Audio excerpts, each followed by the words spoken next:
You all set? Just the two of you? Oh! neoLIT Ensemble. They're playing music by Paul Schoenfeld. It's a tune called Cafe Music.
see they have some fans here in the room.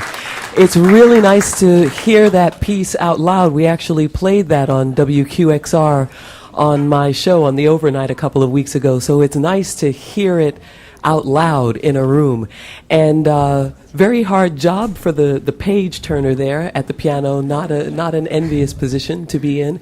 And very wicked that piano bit there, because sometimes it feels like you just kind of have your elbow down on the keyboard, and then when you come up off of that, it's still got a swing, because it does have that feel underneath it too. So, yay.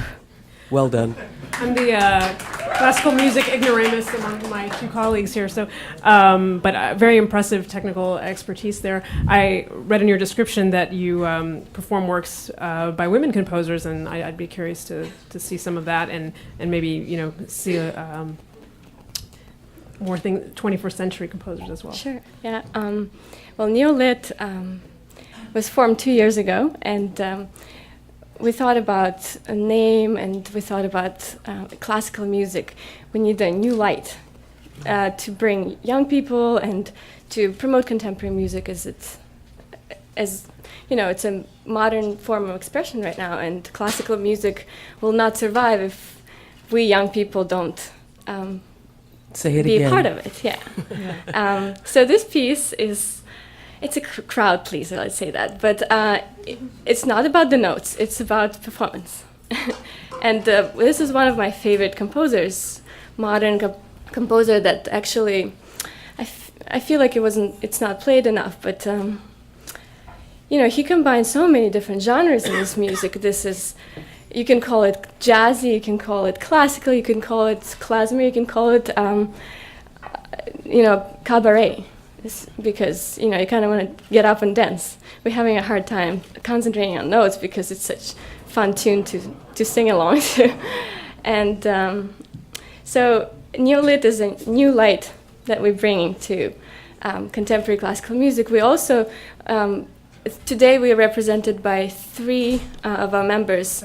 There's actually 5. There's a flute and clarinet as well, and we're really excited to represent women composers equally in our performance. So hopefully if we get into semifinals that we get to bring a piece written by a woman composer. All of us are girls, and we're just psyched to be here. Thank you so much for this opportunity. This is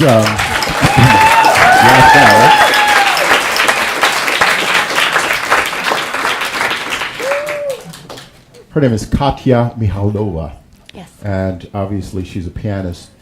And I'm wondering if you've ever played that music in front of an audience standing. It should be done. Have you done that before? And was it a different sensation for you with us standing here like this, drinking beer and me telling bathroom jokes? And that? No, this is what makes you very comfortable. This is one of the aspects where classical music, is not performed very often in this kind of atmosphere. And I feel like we want to break that rule that you can't clap in the middle of the movement, because people wanted to clap in the middle of a movement, and we were so happy. I kind of got a kick after that to play better, because it's exciting that you can get people excited and they show it, because those rules are not going to survive long, and we hope we get to. Now, what's the challenge of playing music? That music that you played after Sky White Tiger. I mean, it's almost, and it's almost like the ethos in the room had to shift, and it may have taken our audience a couple of 30 seconds, a minute to get accustomed to this kind of acoustic sound in that piano. Was that a challenge for you as well? Actually, one of the most exciting thing about this performance for us was to be a part of such a diverse group of musicians. Backstage, it was like hugging and cheering each other up, because everybody was a little nervous, and everybody, not every concert you get to play with a reggae musicians playing before you. So for us, it was a great experience. So we want more of it. Were you nervous? Yes. Do this. Let me see. Can you do this? A little bit. How'd you like the piano? The piano, I was, again, you know, both Masha and Mindy, they have the instruments backstage and they playing, and I just play on my music, and they think I'm crazy. Everybody was just like, okay. Yeah. Just stick around. I just want to remind everyone here, first of all, thank you all so much for coming. Let's have a round of applause for everything that happened. All the great musicians.